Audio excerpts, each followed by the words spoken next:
یوں حسرتوں کے داغ، جب سے اس نے آنکھ کھولی تھی غم کے سوا کچھ نہ دیکھا تھا۔ بچپن میں جب سہیلیاں اچھے کپڑے پہنتی اور گڑیا کی شادی بڑی دھوم دھام سے کرتی تو اسے بھی دل میں خیال آتا کہ کاش میرے پاس بھی پیسے ہوں اور میرے پاس بھی ایک اچھی سی گڑیا ہو اور میں بھی اپنی گڑیا کی شادی ان کے گڈے کے ساتھ کروں۔ مگر اس کی خواہش ہمیشہ اس کے دل میں رہی۔ ایک دفعہ اس نے ماں سے کہا کہ ماں مجھے بھی پیسے دو، میں نے بھی گڑیا خریدنی ہے اور میں نے بھی اپنی سہیلیوں کے ساتھ ان کے گڈے کے ساتھ شادی کرنی ہے۔ ماں غریب تھی، اس لیے اس نے ایک روئی کے ساتھ گڑیا بنا کر اسے دی تو تمام سہیلیاں اسے گڑیا کو دیکھ کر ہنسنے لگی کہ ہم اپنے گڈے کی شادی اس روئی کے بنے ہوئے گڑیا سے کریں گے، یہ کبھی نہیں ہو سکتا۔ وہ بیچاری اپنی بیچارگی پر رونے لگتی۔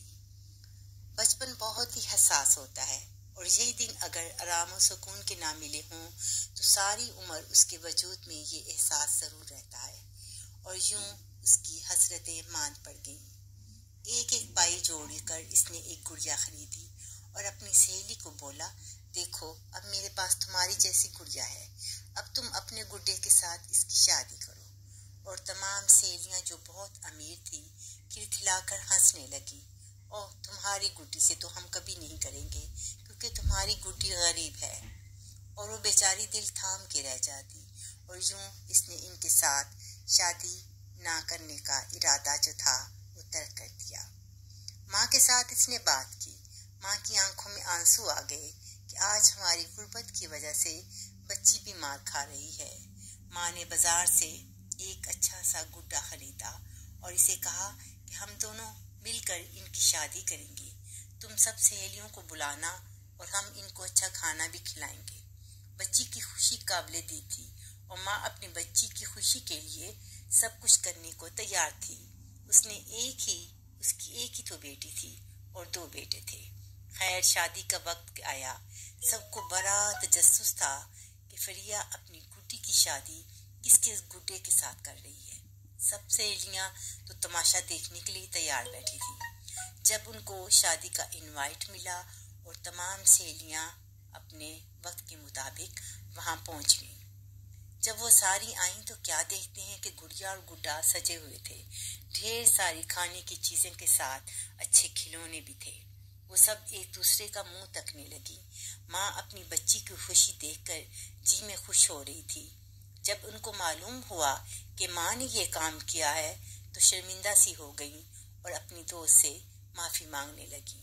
مگر فریہ اب صرف اور صرف ماں کو اپنا دوست مانتی تھی۔ وہ جی لگا کر پڑھنے لگی تھی، ہر کلاس میں وہ اول آنے لگی تھی۔ اب اس کی عزت کی دھوم سب شہر میں ہو گئی تھی۔ ماں بھی سلائی کرنے لگی تھی۔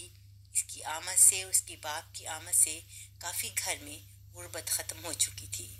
وقت گزرتا گیا، وہ کالج آ گئی، سب دوستوں کی شادی ہوگی اور اب اس کی شادی کی تیاریاں ہو رہی تھیں۔